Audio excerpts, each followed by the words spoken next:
can't play the violin. Hell, I wouldn't mind a sandwich. Help, I'm allergic to beer nuts. Help, I'm a Christian. Help me! People, please, don't worry, I got this.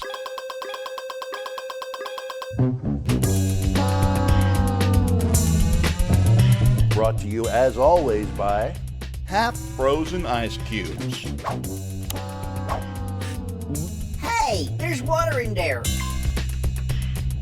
Hello, everybody, and welcome back to I Have a Film Degree. This week, I'm going to talk about an actual new movie.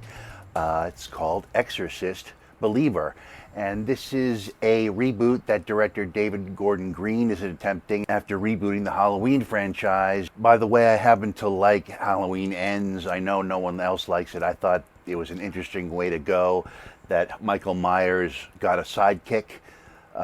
People were like, why not just have it Michael Myers, man? And I'm like, Michael Myers is just a guy in a mask. He's not that interesting. He has a sick sense of humor, and that's about it. So I'm shooting this on opening weekend for Exorcist Believer, and things are not looking good. It's got a 22% on Rotten Tomatoes.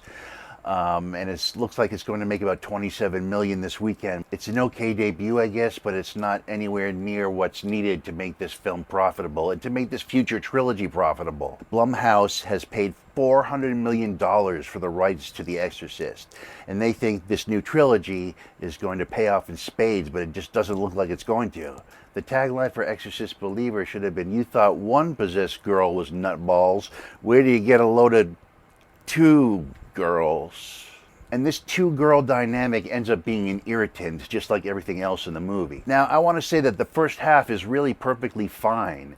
Gordon Green ratchets up the tension. It starts off in Haiti, just like the original started off in Iraq. Cut to Georgia, 13 years later, we have Dad Leslie Odom Jr.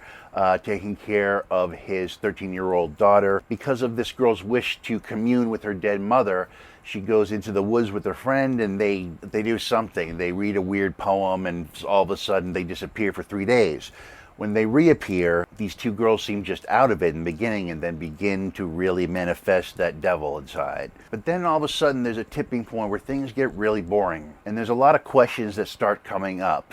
Questions like, why did it start in Haiti? The demon Pazuzu is not even seen here. A tragedy happens, but there's no statues, there's no artifacts, there's no Pazuzu. So I don't know why it really started in Haiti. I guess they did it only so they could add in some voodoo shit later. You really start to wonder what did happen in the woods, and they don't bother explaining anything that happened in the woods to these two girls that made them invite this gigantic horrible demon into their souls. Another big question that really comprises the whole Exorcist mythology: why is the devil only f***ing with 13-year-old dorky American girls? I want to pause here and say something about the original Exorcist. Like everybody else, I love it. I watched it last night to prepare for this, and it's just a gorgeous movie, stripped down and raw and super creepy and scary. But the whole Exorcist thing is just complete bullshit. Once you say, oh, over here is the actual devil, that means that your movie is a Christian movie, and you're saying that Jesus is the only thing that's going to get rid of the devil.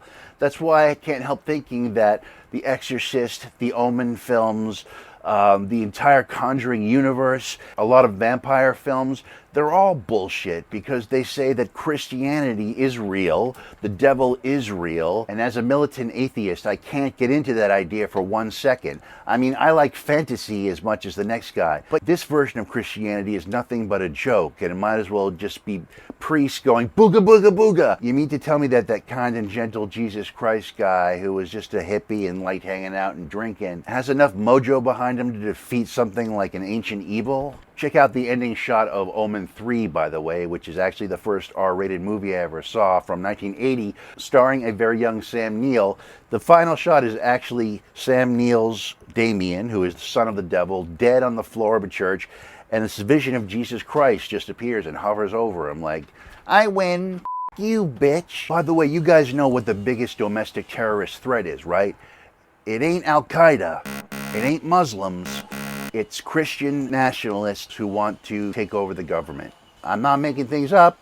That's what the biggest terrorist threat is today. So I don't see Christianity as some force for good that can take out the devil. I think they are the ancient evil. So back to Exorcist Believer. Like I said, about halfway through, things start to get really irritating. Leslie Odom Jr. teams up with the other girl's parents and the former nun, Protestant priest, a Catholic priest, a guy that belongs to a Pentecostal church. This guy looks really smart and normal, but it just so happens that he believes in snake handling and speaking in tongues. And in this movie, he's a legitimate asset to have on your side when you're fighting the devil. I want to hand it to David Gordon Green because in a way he is saying, look, it's not just Catholicism that is the powerful one. There's all sorts of ways to believe and all sorts of power that comes from that. Whatever. And none of these people are remotely interesting, including the voodoo priestess. But my very favorite part of the movie is when she tells Leslie Odom Jr. that she used to own an oncology practice. And by the way, where are the Jews? There's not one Jew on this fakakta panel. Haitian voodoo is somehow more legit. So these boring people talk and talk and talk about the meaning of faith and blobby-blue. And Ann Dowd, who is usually a very powerful actress, she plays the former nun, and she will not shut up. She does monologue after monologue about her crisis of faith. It's just mind-numbing. Meanwhile, the two 13-year-old girls have fully morphed into what Linda Blair looked like in The Exorcist. And to the movie's credit, these girls look scary as hell. And the final exorcism scene is fun enough, but nothing that goes on or that is said makes a lick of sense. You get sick of the two little girls. I want to see Pazuzu. I want to see some kind of big demon behind them like I saw in The Exorcist. For me, the theological concept behind the whole Exorcist mythos is complete shit. Also, why didn't they have Charlie Daniels' The Devil Went Down to Georgia play over the end credits? Thanks for watching, and please like, comment, and share. Most importantly, subscribe and hit that alarm button. Remember, I have a film degree, so you don't have to.